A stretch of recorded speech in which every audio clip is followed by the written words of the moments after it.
vocês estão mandando aqui fazer uma revisão por unidade, fazer uma revisão das questões de prova. Então, o que acontece? Primeiro, a gente precisa ter uma linha de raciocínio, né? Então, assim, o que cada unidade trabalhou não necessariamente vai cair na avaliação final. São conteúdos que, né, precisam ser ministrados, que vocês precisam ter conhecimento, até porque pode ser que sejam usados em outras disciplinas, né? São conteúdos que aí orbitam de uma disciplina na outra. Então, sobre as unidades, né? Então, lá na unidade 1, era conceitos básicos e as teorias do desenvolvimento humano. É isso?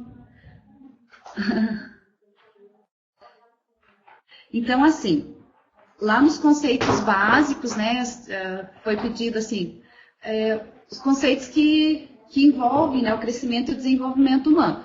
Então, o que é crescimento, o que é desenvolvimento, qual que é a diferença de um para o outro, como a gente falou, né? Crescimento fala necessariamente, né, das células que se multiplicam, enfim. E o desenvolvimento tem a ver com outras questões, né, questão cognitiva e tudo mais, de experiências. Então,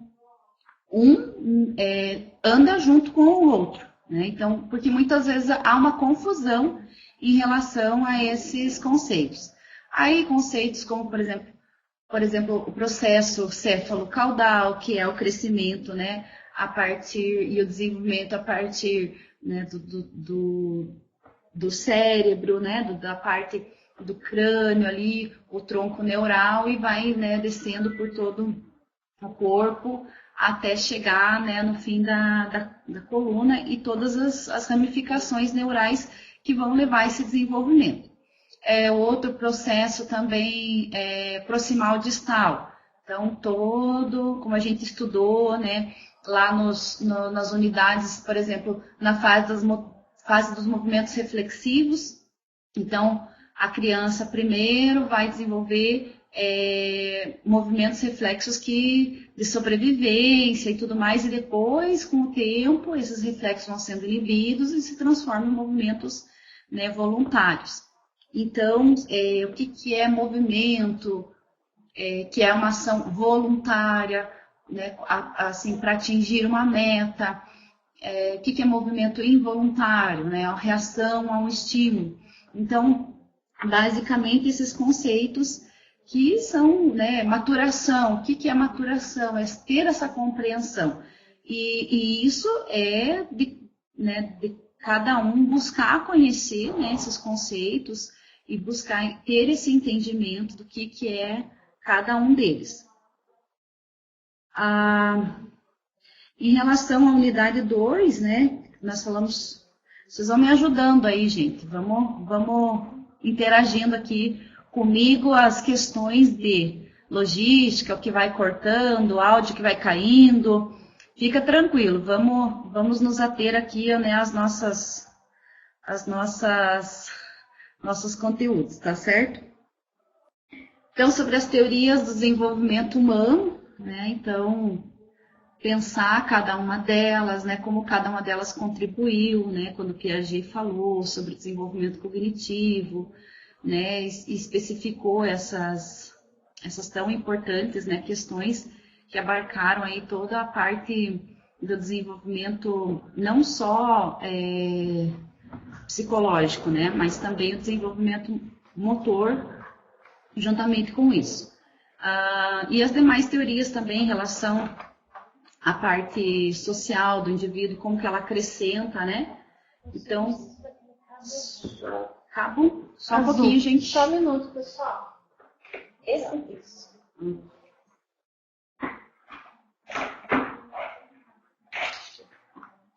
Alcançou? Acho que tem mais, está sobrando.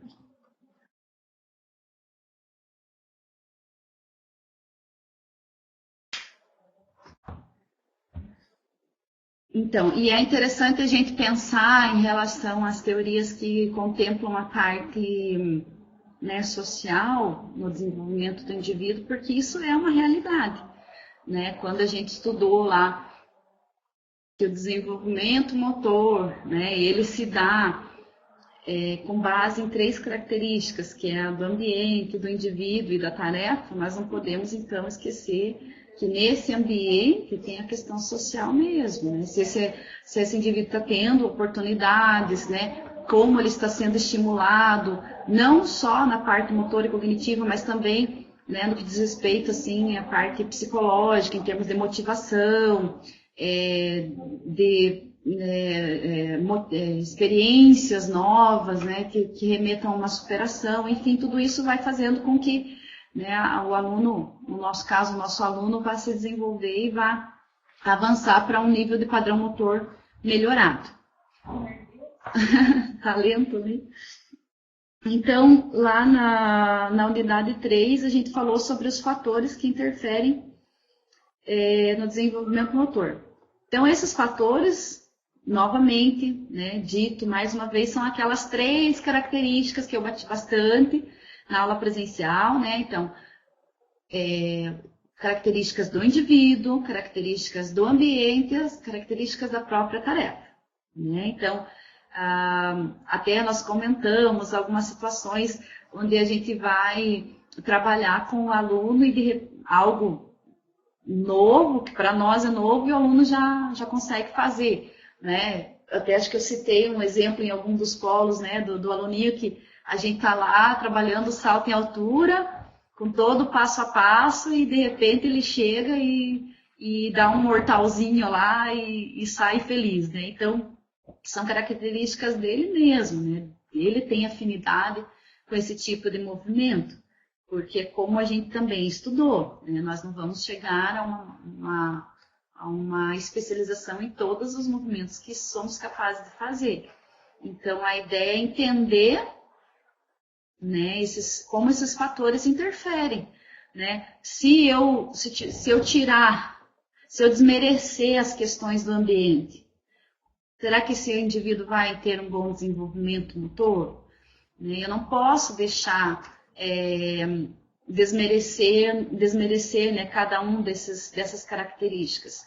Então, em relação à tarefa também, isso é um fator importante que eu queria que ficasse bastante compreendido, né, da parte de vocês, em relação aos fatores, né, da tarefa em si. E como eu já falei, né, lá na nossa aula presencial, quando a gente fala assim sobre os fatores, né, de interferência da tarefa, né, que necessariamente falam do quê? Quantos elementos essa tarefa possui, não é? E quantos elementos ela possui vai falar de nível de complexidade. Então, quanto mais elementos uma tarefa possui, mais complexa ela é para fazer. E a organização fala de como esses elementos ligam-se um no outro, né? Então, vamos pensar assim, um rolamento para frente. Características da tarefa, rolamento para frente. Flexionar os joelhos, colocar as palmas da mão no chão, elevar o quadril, né? Então, são elementos. Encostar o queixo no peito e impulsionar o corpo para frente, rolando por sobre a cabeça, passando pela coluna e recuperando no quadril e nos pés. Então, são vários elementos. E como eles ligam-se um ao outro? Eles se ligam de uma forma tranquila. Então, a organização dessa tarefa, embora ela seja complexa, é uma organização alta também, porque um se liga no outro. Então, isso seria fator tarefa, fatores relacionados à tarefa, certo? Características do ambiente em relação ao rolamento para frente, por exemplo, como nós já estamos falando. Então, fatores relacionados ao ambiente. Está sendo oferecido essa atividade para as crianças, né? Esse indivíduo ele ele faz o lamento para frente, ou ele aprendeu a fazer sozinho, o ambiente está oferecendo, existem condições de oferecer. Então, é o que o ambiente, a escola, o ambiente onde ele está, né, permitiu com que ele acessasse essa atividade. E características do indivíduo numa situação como essa, seria assim, mas ele tem medo. Então, embora tenha as características da tarefa, tenha a característica do ambiente, mas ele tem medo e não quer fazer, não conseguiu fazer e não quer fazer, então é uma interferência. Então, a gente vai ter que atuar nessa interferência que está impedindo ou está dificultando, não é, o aluno, né, o nosso aluninho, de realizar essa atividade. Então, o que eu peço, assim, né, é que vocês vão me respondendo, tá ficando claro, né? Porque se houver uma compreensão do conceito, né, responder as perguntas da prova vai ser bem tranquilo, não é? Então, na unidade 4, né, nós vamos falar das... Caiu, Andréia? Oi? Acho que caiu, sumiu tudo. Tá voltando. Agora acho que eles estão só... Vocês estão ouvindo? Estão ouvindo, gente? Não dando ok. Estão ouvindo novamente? Está ok. Ok. É só colocar assim. Ok o áudio ou ok a aula? Se tiver...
Morreu.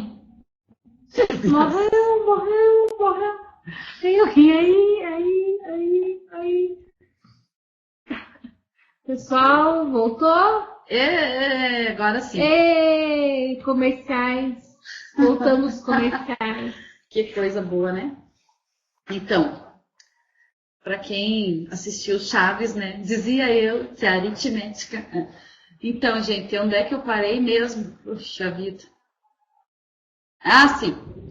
Mais ou menos. Na unidade 4, certo? Então, na unidade 4, só para a gente fechar aqui a unidade 3. Então, a unidade 3 fala desses fatores que vão interferir, né, no desenvolvimento motor. Ou seja, esses três, se um desses três fatores estiver comprometido, né, ou seja, eu preciso entender quais são os fatores, então, que interferem no desenvolvimento motor, para que eu possa ajudar o aluno. Então, se é o ambiente, vamos atuar no ambiente. Se é em relação ao próprio indivíduo, vamos ajudar, né, as características do indivíduo. Como eu falei, o medo, muitas vezes outras questões de capacidade física, né? Então, a gente precisa ter esse entendimento. Mas se eu não souber quais são os fatores que vão interferir, como que eu vou poder ajudar, né, o meu aluno? Na unidade 4, daí nós vamos passar já para a fase do desenvolvimento motor e a fase dos movimentos reflexivos.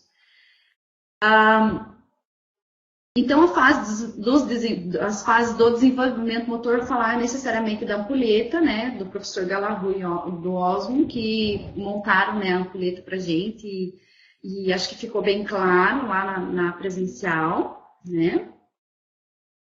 Sempre está entendendo como se lê a ampulheta e ter essa compreensão, né? E a fase dos movimentos reflexivos que nós colocamos, é de dentro do útero, né? Vai ter os seus estágios. O que a fase dos movimentos reflexivos fala para nós?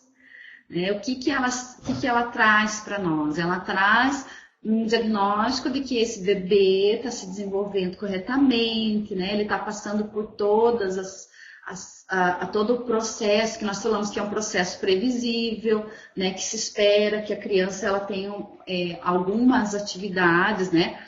E esses movimentos inicialmente são reflexos, ou seja, não há uma voluntariedade, ou seja, o bebê ele não está pensando, vou fazer isso ou vou fazer aquilo. São reflexos que falam mesmo da sobrevivência, né? Que fala de sobrevivência, de buscar alimentação, né?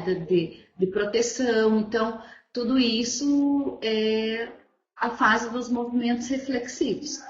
Então, seguindo a fase dos movimentos reflexivos, nessa fase, né, existem alguns testes que podem ser feitos, né? Eu até coloquei esse vídeo e ali, né, pode ser feito esses testes com as crianças. Eu acho bem bacana a gente ter conhecimento sobre esses testes. A gente não precisa assim saber de cabeça, mas ter assim uma noção básica para que você está lá atuando, né, na educação infantil, lá no CMEI, e de repente você, né, vai trabalhando essa estimulação com o bebê e vai fazendo esses pequenos testes, vai vendo o avanço dele, vai vendo o crescimento dele. Então é bem, bem importante, né? E quando tem alguma dúvida, volta lá na literatura e procura, né, em conjunto com os pedagogos, né, tá realizando. Né? Isso faz com que a gente consiga ter uma atuação bacana, assim, né, bem comprometida com o desenvolvimento dos nossos alunos. Na sequência, na unidade 5, a fase dos movimentos rudimentares, né? Então, mais uma vez, né, a gente falou sobre, como eu falei, né, lá na aula presencial. Gostaria de dizer que gostei muito de estar com vocês, de verdade, foi bem bacana, só tenho boas lembranças, vim contando muitas histórias, fiquei bem feliz de estar perto de vocês. E nessa, né, então, em relação à fase dos movimentos rudimentares, são momentos onde os reflexos vão sendo inibidos, né? E eles passam eles passam a ser movimentos voluntários. Então, se antes, lá na fase dos movimentos reflexivos, o bebezinho fazia a sucção, né, do leite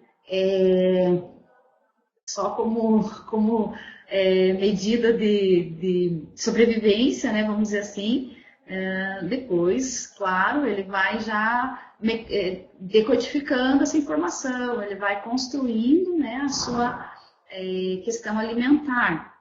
Então, o bebezinho, você dá as coisinhas na mão dele, ele já, ali com uns 6, 7 meses, 8 meses, ele já põe na boca, que a gente comentou, né, enxerga melhor com a boca do que com os olhos. Então, nessa fase, né, rudimentar é o que? É algo grosseiro, né, algo assim que não está refinado, algo bem simples, mas de suma importância, porque são fases, né? Então, cada fase tem que ser transposta, tem que ser vivida, tem que ser estimulada para que ele possa avançar para a fase, né, seguinte.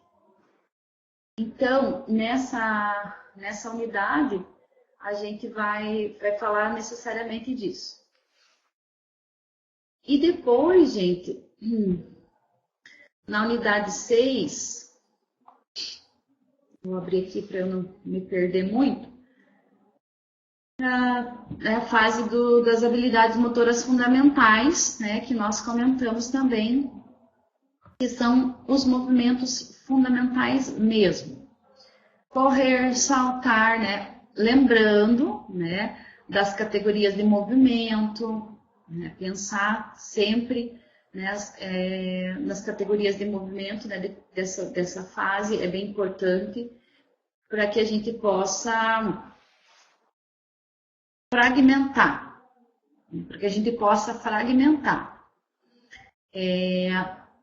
por exemplo, lá na minha aula, hoje com os meus alunos do pré, em torno de 5 anos, eu acho, 4, 5 anos, eu vou trabalhar movimento fundamental estabilizador, né? E hoje eu vou trabalhar um movimento estabilizador. E aí eu vou montar uma atividade para trabalhar um movimento estabilizador e movimento axial rolamento. Eu estou supondo aqui. Então, eu construo a minha atividade com base no conhecimento prévio que eu tenho, né?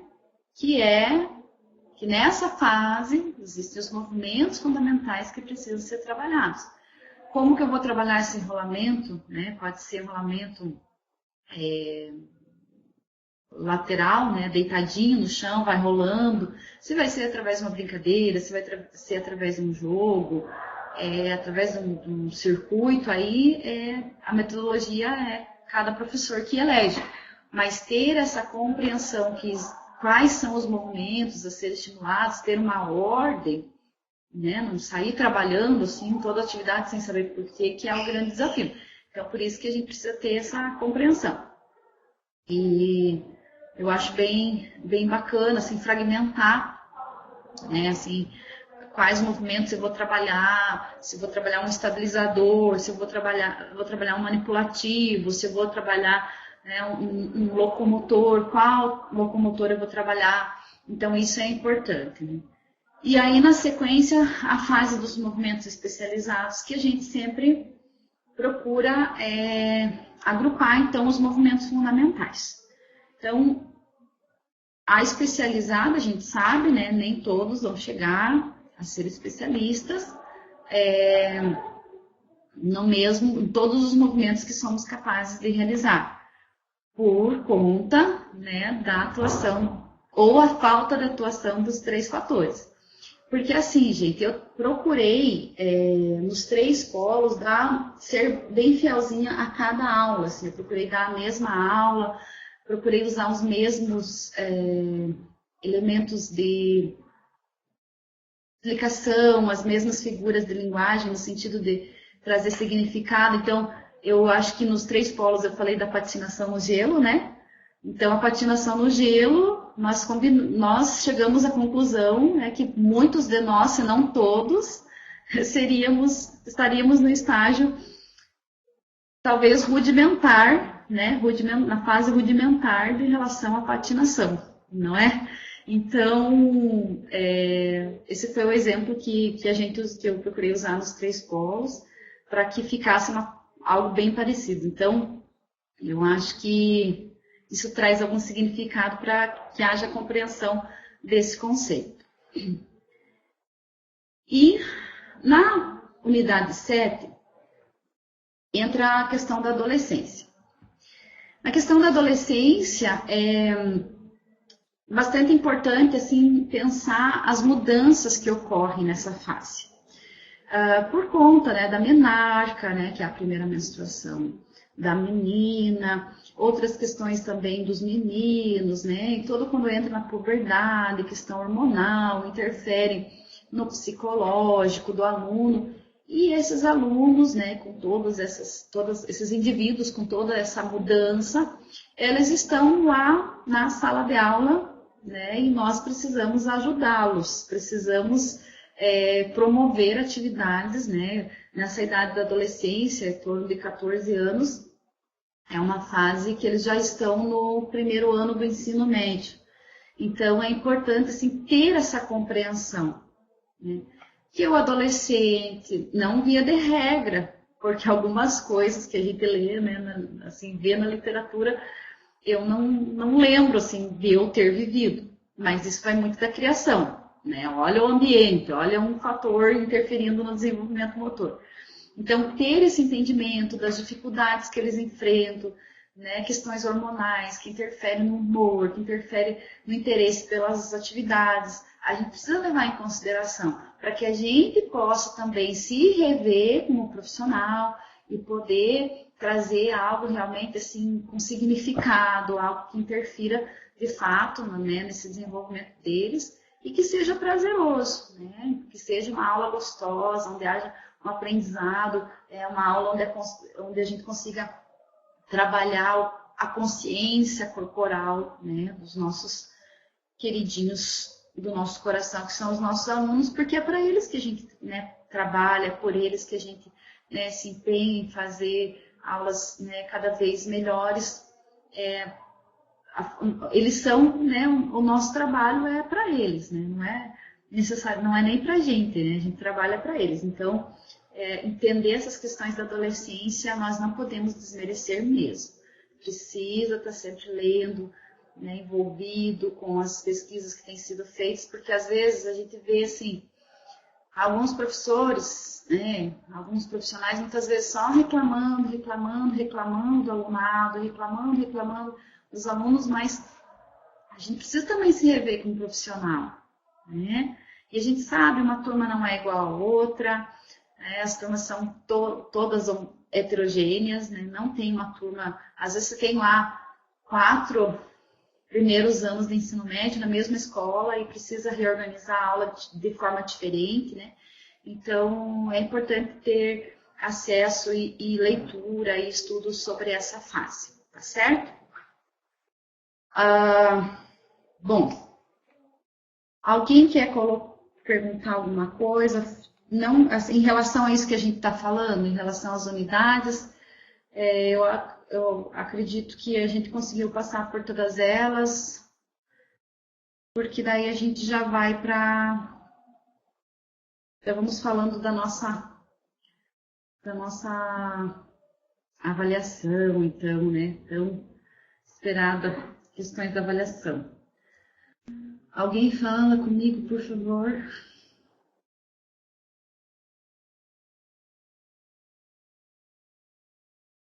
Sim, o básico, sim. Vamos dizer assim, o que precisa de fato, como eu acho que eu cheguei a falar isso para vocês, né? A gente não consegue nem que queira passar tudo, né? Nem no presencial, né? Isso aí é o caminho a seguir e cada um busca daí as informações necessárias que são, né? As informações posteriores necessárias.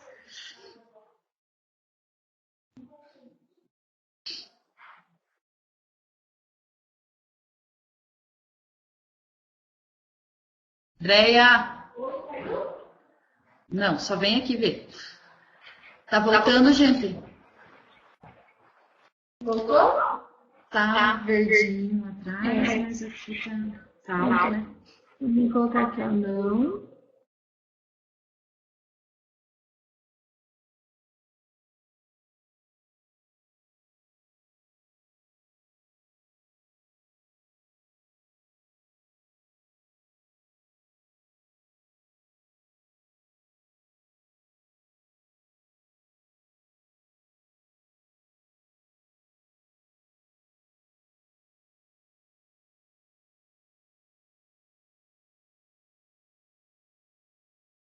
Oi, deu certo?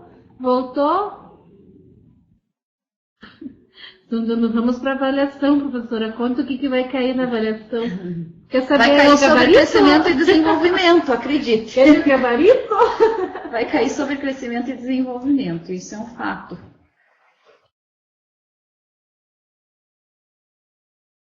Então, gente, o que vocês querem saber? Façam uma pergunta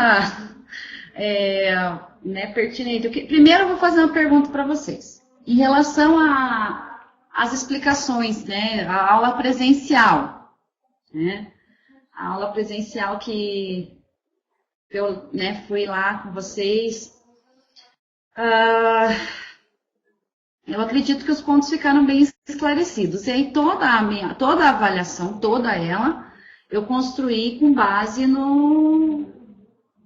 nesse material que eu trabalhei com vocês nos polos, né? Todo esse material que eu trabalhei com vocês, todos aqueles slides.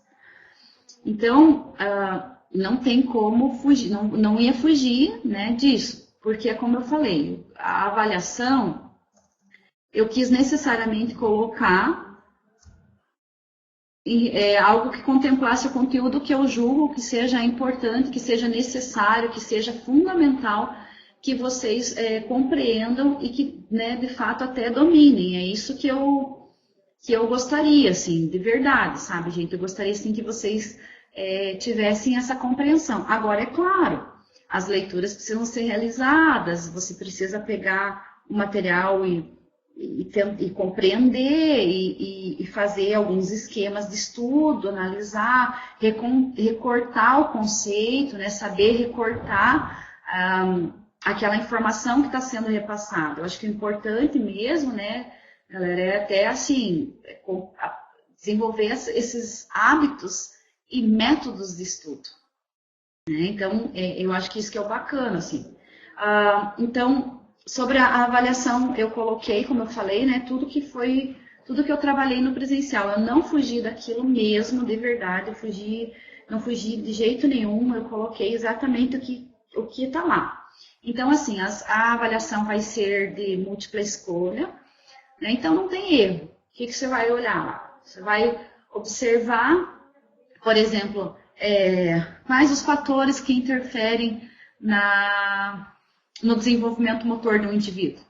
Já está mais que explicado, né? Fatores em relação ao indivíduo, fatores do ambiente, fatores da tarefa. Né? O que é o fator do indivíduo? São as características do organismo dele, são as características físicas dele, né? Fatores da tarefa, já expliquei também, né? Já colocamos, né? A questão dos elementos, a complexidade, a organização, né? Como que a tarefa se configura. E fatores do ambiente são as oportunidades, o local onde ele está realizando a atividade. Como a gente falou, andar, né? Andar na grama é uma coisa, andar na areia é outra, andar, né, numa piscina com água até a cintura é outra. Então, isso é uma característica do ambiente, isso vai interferir na minha tarefa motora, certamente, sem dúvida alguma, certo? Algo também que é importante, né, saber, movimento, o que é movimento? Movimento é uma ação. O que é movimento voluntário? É uma ação onde o indivíduo pensa para fazer, ele tem um objetivo, então ele traçou um objetivo, ele traçou uma meta para atingir.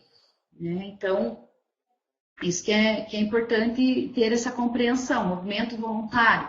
Eu não sei se vocês vão ver lá, né? A diferença entre movimento e habilidade. Né? Então, o movimento ele pode ser involuntário, que é o reflexivo, e pode ser voluntário. E esse voluntário depois se torna numa habilidade, ou seja, ele vai trabalhando esse movimento.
Então, eu fui adiantando o serviço aqui, né, gente? Então, é isso, sim. Aquilo que eu, como eu comentei, né? O que eu passei na presencial. Né? Eu falei para vocês que eu condensei toda a disciplina naquele material, naqueles slides que nós estudamos.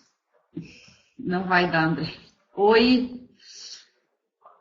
Não dá. Mas nem vai falta de coisa. Ó, que não.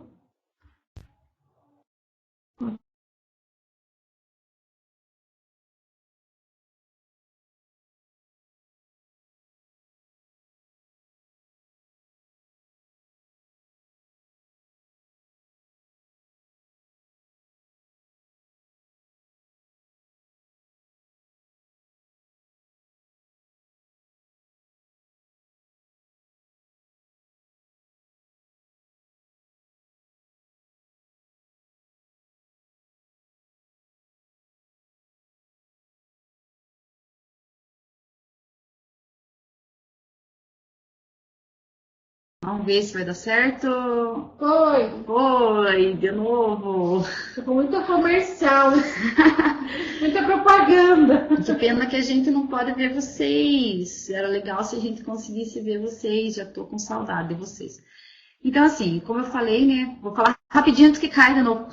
A gente deixei material com os tutores, com os coordenadores de polo. E bem tranquilo, assim. Mas estudem assim, as características de cada fase. Lembra lá as fases, os estágios de cada fase. Estágio inicial são as primeiras tentativas, né? Toda aquela coisa assim que tá bem discriminadinho, não tem erro, tá bom, gente? Então, agradeço vocês por terem, né, prestado atenção. Fiquei muito feliz de estar aqui com vocês, mesmo que não podendo estar olhando para vocês. Mas vai dar tudo certo, tá bom? Fiquem com Deus, se cuidem e bons estudos. Posso sair, André?